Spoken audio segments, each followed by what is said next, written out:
Houve, no século XX, um teólogo chamado Eduard Schillebeeckx.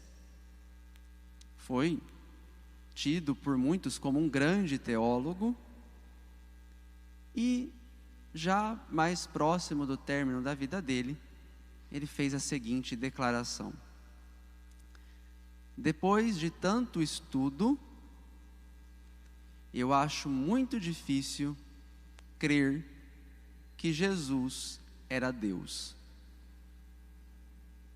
Eduard Schillebeeckx foi ainda um dos promotores do chamado catecismo holandês, um catecismo bastante infeliz, que por pregar doutrinas contrárias àquilo que estava estabelecido pelo magistério da igreja, arruinou a catequese em boa parte da Europa. Mas ele era um teólogo, ele estudava, ele conhecia a Sagrada Escritura, conhecia o magistério da igreja. Vamos pensar que Schillebeeckx obedeceu aquilo que os fariseus disseram aqui: vai estudar. Ele foi estudar a palavra de Deus. Mas com que espírito foi esse estudo? Porque ele chega ao final de tudo e conclui, ou tende a pensar, que seja muito difícil crer na divindade de Jesus. Que estudo é esse então que o leva a confundir quem é Jesus? Vamos olhar para Santo Tomás de Aquino. Santo Tomás de Aquino, por outro lado, apesar de ser considerado o doutor comum da igreja, o maior teólogo de todos os tempos, ele, ao início de cada livro, dizia: submeto tudo à autoridade da igreja. Se a igreja disser que tem algum erro aqui, eu mudo de opinião na hora. E além disso, a teologia de Santo Tomás era uma teologia da oração. Para ele estudar, ele rezava. Ele fazia teologia de joelhos, diante do sacrário. Daí aquilo que eu falava em homilias anteriores aqui no santuário. Há uma grande diferença entre saber sobre Jesus e conhecer Jesus. Nós vemos que há uma grande confusão entre o povo na época, e eles, coitados, estão aqui dizendo: ué, mas o Messias não vem da descendência de Davi, e ele não tem que ser natural de Belém? Ora, mas justamente porque eles não conheciam a intimidade de Cristo, não o conheciam profundamente, não sabiam que o pai dele era justamente da descendência de Davi, e que ele havia nascido em Belém, como contam os outros relatos do Evangelho. Agora vejam só, hoje em dia, os grandes teólogos, tidos como grandes, que pregam libertações, são os primeiros a negar os dados bíblicos com uma teologia sofisticada. Negam que Jesus nasceu em Belém, negam o seu nascimento virginal, negam que ele seja Deus. Não o conhecem, sabem sobre ele e ainda sabem errado. E porque sabem errado, não o conhecem. Meus irmãos, precisamos ter o espírito de Santo Tomás de Aquino. Fazer teologia do modo como Santo Tomás de Aquino fez. Ou seja, vida de oração. Precisamos rezar. Precisamos ter uma oração, sobretudo, contemplativa. E o que isso quer dizer? Uma oração contemplativa.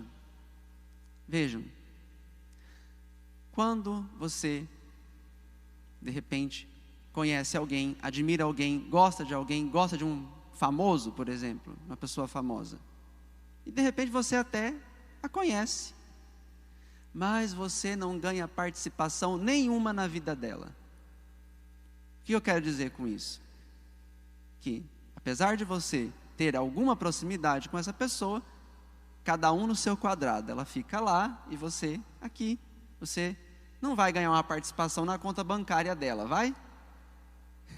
Né? Imagine conhecer lá o Silvio Santos, sou amigo do Silvio Santos. Ser amigo do Silvio Santos vai torná-lo dono do SBT? Não. Agora, por meio da oração, do conhecimento de nosso Senhor Jesus Cristo, a oração me torna dono do céu.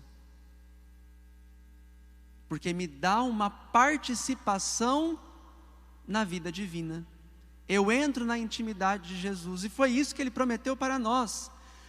Quando nós rezamos, e quando recebemos as graças, logo após a graça batismal, que nos torna filhos de Deus, por meio da oração, quando eu tenho intimidade com Jesus, quando eu me ponho para rezar com Ele, para falar olho no olho, face a face, como filho fala a um pai, como um amigo fala para outro amigo, eu ganho de Deus uma participação na vida divina. Isso é muito mais do que ser dono do SBT. Nunca foi tão fácil ganhar o céu. Você ganha o céu por meio dos sacramentos e por meio da oração. Padre, mas eu rezo o terço todos os dias, eu faço a novena, eu estou assistindo o Senhor na quaresma de São José. Gente, mas não é uma coisa automática, não é simplesmente repetir palavras. Oração, a oração contemplativa significa que você vai silenciar-se para se encontrar com o amado. Vai tirar um tempo do seu dia, pelo menos 10 minutos, meus amigos, pelo menos 10 minutos, para falar espontaneamente com o Senhor e apresentar para Ele as suas intempéries, as suas conquistas, as suas derrotas. Falar: Senhor, é assim que eu... Não é fazer teatro, não é ir para Deus e ficar falando: nossa Deus, como eu te amo, como eu te adoro. Não ama nada, você não ama Deus. Se amasse você já estava levitando aqui, ó. Não, é falar para Ele: Deus, eu não te amo. Ser sincero: Senhor, eu vim aqui rezar porque eu preciso rezar, mas nesse momento aqui eu queria estar lá no bar bebendo uma cerveja, pecando. É isso que a minha carne está gritando agora. Mas eu vim aqui, Senhor, renunciei à minha vontade, eu vim aqui. Se apresenta diante dEle e pega a Sagrada Escritura, um ponto do Evangelho, lê, medita, usa a sua imaginação e se coloca na cena. Esses dias eu me colocava na cena de nosso Senhor Jesus, indo ao encontro dos apóstolos à beira do mar, e nosso Senhor ali, São Pedro, que graças a Deus foi chamado por Cristo para ser apóstolo, porque ele era um péssimo pescador. Não sei se vocês já notaram, que toda vez que fala da pesca de Pedro, ele não consegue pescar. Todas as pescas de São Pedro são fracassos, ou seja, graças a Deus, ele foi chamado para ser apóstolo, porque senão ia passar fome. Então Deus o chamou. E aí, na última das pescarias, nosso Senhor, o relato do Evangelho de São João, fala: Jesus assou um peixe e tinha pão. Ou seja, vocês já pensaram? Jesus estava ali, preparou o almoço, fez um churrasco para os apóstolos, fez uma peixada. Agora imagine o tempero desse peixe. Com certeza aquele pão era pão de alho. A melhor coisa que tem. E eu fiquei me imaginando ali, Deus, nosso Senhor Jesus, se encarna para até se prontificar a fazer o almoço dos apóstolos. Olha a humildade. Nosso Senhor faz isso por amor a nós, e nós o encontramos na oração. Se Ele se dá ao capricho de fazer o almoço para nós, o que Ele não fará por nós se nós não nos colocarmos, se nós irmos até Ele na oração? O que Ele fará por você e por mim, se Ele foi capaz até de fazer o almoço para os apóstolos? O que nós estamos esperando para ir ao encontro da oração com Jesus? Rezar de verdade. Pelo menos 10 minutos de meditação por dia, de se colocar diante do Senhor. E nós temos que fazer isso, nós temos que nos encarnar no Evangelho, como Cristo se encarnou na nossa história. Pôr a nossa imaginação para funcionar, rezar com a nossa imaginação. Nosso Senhor estava lá com os discípulos de Emaús, se colocar a caminho. Senhor, eu também estou caminhando, estou aqui com os discípulos, fala comigo. E Ele fala. Isso é teologia, isso é oração, isso é conhecer a Deus. Santo Tomás de Aquino, no final da vida dele, ao contrário de Schillebeeckx, uma vez rezando, escrevendo, preparando a Suma Teológica, falava sobre a Eucaristia, ele viu nosso Senhor Jesus. Jesus apareceu para ele. E Jesus falou para Tomás: Tomás, meu filho, você escreveu muito bem sobre mim. O que você quer em troca? Nada, meu mestre. Eu só quero o Senhor. Eu só quero o céu.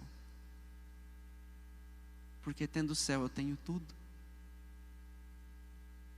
Meus irmãos, peçamos hoje essa intercessão de Santo Tomás de Aquino, para que ele, como o grande doutor da igreja, nos ensine a não querer nada, a não ser Jesus, que é o próprio céu. Louvado seja o nome de nosso Senhor Jesus Cristo.